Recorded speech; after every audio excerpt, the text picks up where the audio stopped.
يا صباح الورد على عيونكم الحلوين، اتمنى تكونوا بخير وانتوا بتشوفوا الفيديو بتاعي النهارده احنا هنعمل مع بعض اكله عظمه. يلا نشوف سوا هنعمل ايه. بس في البدايه ما تنسيش الاشتراك في القناه لو اول مره تشوفيني، واللايك الحلو بتاعك والكومنت اللي هيدعمني عشان اكمل معاكي باذن الله. بصوا بقى يا جماعه، احنا اكلتنا الحلوه النهارده دي هي اكله سوريه. تمام كده، انا عايزه اقول لكم انك لما تجربي اكلات جديده بيختلف معاكي الوضع قوي. الاكله دي هتعجبكم جدا جدا جدا، حاجة كده وهمية عجبتني قوي قوي مع اني كان اول مرة اجربها. يلا نشوف احنا هنجهز لها ايه مع بعض. احنا في الاول كده هنكون مجهزين لحمة. تمام. اللحمة دي هنقطعها قطع صغيرة جدا قد عقلة الصباع كده، او زي ما اخواتنا السوريين بيقولوا عليها هنقطعها عصافيري قد راس العصفور بالظبط كده، حاجة صغيرة خالص. هي مش لحمة مفرومة، في بيعملوها بالمفرومة ممكن برضو، بس لو انتي هتعمليها بلحمة عادية هتقطعيها صغير كده.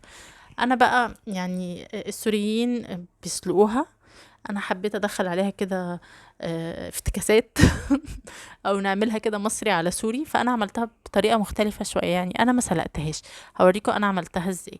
انا جبت بصلايه وجبت كيس بسله، يا اما بسله مجمد يا اما طازه اللي موجود عندك، وقطعت البصله. وبعد كده حطيتها، جبت صينيه، جبت صينيه وحطيت فيها معلقه سمنه ونزلت بالبصله بتاعتي.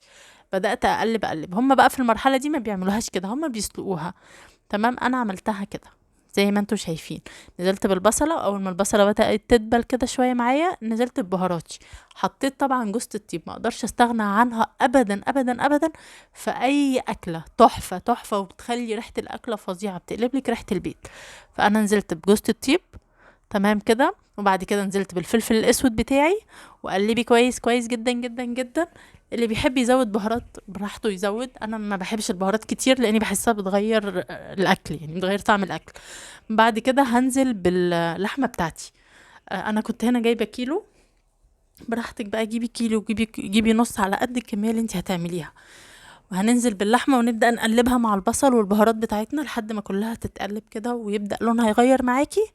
تبدأي في الوقت ده توطي عليها النار علشان تنزل ميتها. يعني انا دلوقتي هوطي النار على اللحمة بعد ما اخدها تقلبتين كده مع البصل والبهارات، وطيت عليها وكده نزلت ميتها تمام زي ما انتوا شايفين. هبدأ بقى اعلي عليها وانزل شوية ملح. حط شوية ملح، معلقة ملح، الملح حسب رغبتك فيه. تمام، انا نزلت معلقة الملح وهي لسه عالية عليها النار. وبعد كده نزلت كيس الخضار، فاكرينه كيس الخضار؟ بسلة بس او بسلة بجزر مش هيفرق، بس ما ينفعش تحطي نوع خضار تاني، يعني هو يا بسلة يا بلاش يعني ولا فاصوليا ولا اي حاجة تانية، هي بسلة بس. تمام كده، انا كده نزلت بالبسلة بتاعتي وبالجزر. هما بقى في المرحلة ديت بيسلقوا اللحمة لوحدها وبيسلقوا البسلة لوحدها، انا حطيتهم على بعض وهسيبها بقى تشرب ميتها براحتها. وهاجي بقى للرز بتاعي، انا هنا بجهز رز ابيض عادي خالص، تعمليه بطريقتك العادية. انا حطيت الزيت ونزلت الرز عشان يتشوح في الزيت. طبعا انتوا اكيد فاهمين الرز بيتعمل ازاي، هو مش صعب يعني، بس البنات الحلوين اللي لسه بيبداوا يتعلموا الطبيخ، احنا بنحط الرز. واول ما تحسي ان الرز بيشخشخ كده في الحله، بيعمل صوت صوت صوت كده في الحله، اعرفي ان رزك خلاص الرطوبه اللي فيه طلعت. تبداي تنزلي الميه والملح بتاعتك. وميه الرز لو هتعملي كوبايتين رز يبقى هما كوبايتين ميه وربع، كوبايتين ميه وربع، ما تزوديش عن كده عشان ما يعجنش منك. تمام كده، انا بقى غطيت على الرز بتاعي وهرجع تاني للبسله زي ما انتم شايفين واللحمه وكده. هي يعني لسه الميه ما اتشربتش، استنى ما تتشرب خالص. اهي اتشربت ورجعنا لكم تاني كده، خلاص كده اللحمه بتاعتي خلصت واتشربت ميتها هي والخضار وكله تمام. والرز بتاعي رجعت له لقيته برضه اهو استوى، وطيت عليه وظبطته وخلاص كده رزي جاهز. انا كده خلصت البسله والرز وكل حاجه. هاجي بقى اجيب صينيه كبيره وهفضي فيها الخضار اللي انا عملته كله باللحمه، اللي هي البسله والجزر واللحمه. تمام كده زي ما انتوا شايفين، هفضيه واسيبه يبرد شويه هو والرز. يعني انا كمان هحط عليه الرز. لما الخضار برد نزلت بالرز وهسيبه برضو الرز يبرد شويه مع الخضار. لازم ابرده في حاجه واسعه كبيره، يعني صينيه. هقلبهم كويس جدا. تمام، واستنى عليهم كده دقيقتين تلاتة يبردوا كده والدخانة بتاعتهم دي تروح، البخار يروح. لازم تقلبيهم كويس يتجانسوا كويس قوي. كده انا حطيت كمية الرز بتاعتي كاملة. كده تمام. خلاص انا خلصت. على ما يبرد بقى الرز بتاعي والخضار، اكون جايبه صاج وادهنه سمنه او زيت اي حاجه، بس السمنه بتدي طعم حلو يعني، فادهنيه المتاح عندك.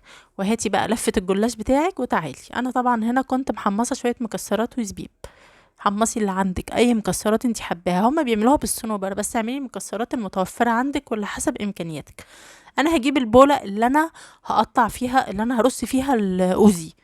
ماشي. البوله يعني انا باخد مقاسها كده زي ما انتوا شايفين بالشكل اللي انتوا شفتوه ده، وابدا اقطع بالطول. سوري، اسفه، تعبانه، معلش.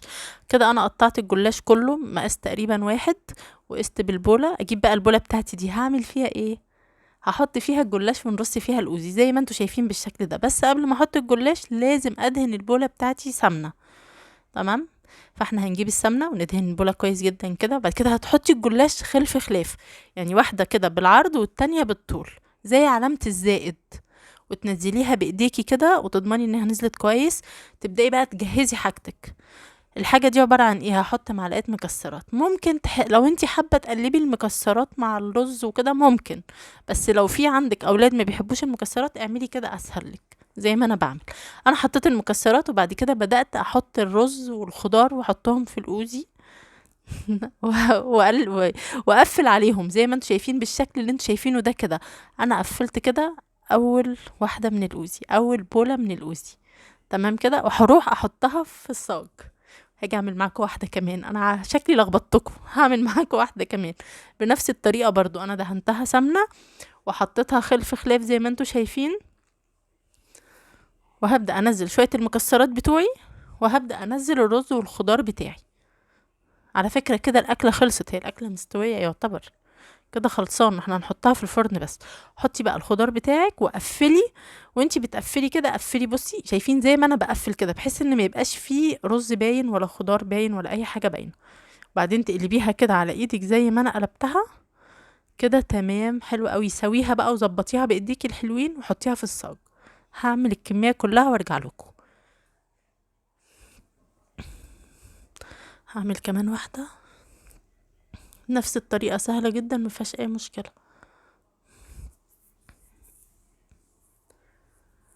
بصوا انا كده عملت الكميه بتاعتي وحطيتها. اللي انا حطيت فوقيها مكسرات ديت اللي هي من جوه ما فيهاش مكسرات، انما اللي ما فيها، اللي من جوه فيها سوري فيها مكسرات، انما اللي ما فيهاش مكسرات انا ما حطيتش عليها. انا علمتهم عشان اللي بيحب المكسرات ياخد واللي ما بيحبهاش برضو ياخد. هنبدأ ندهن وشها سمنة كويس جدا. دهني سمنة كتير. وهندخلها في الفرن على درجة حرارة 200 من تحت ومن فوق. لو الشواية عندك بتشتغل من فوق تمام، مش شغالة، أول ما تلاقيها احمرت من تحت دخليها تحت الشواية. ده لونها النهائي زي ما انتوا شايفين بالشكل ده. عايزة اقول لكم ان طعمها كان وهمي وهمي رهيب، بجد تحفة واختراع. واقول لكم سلام.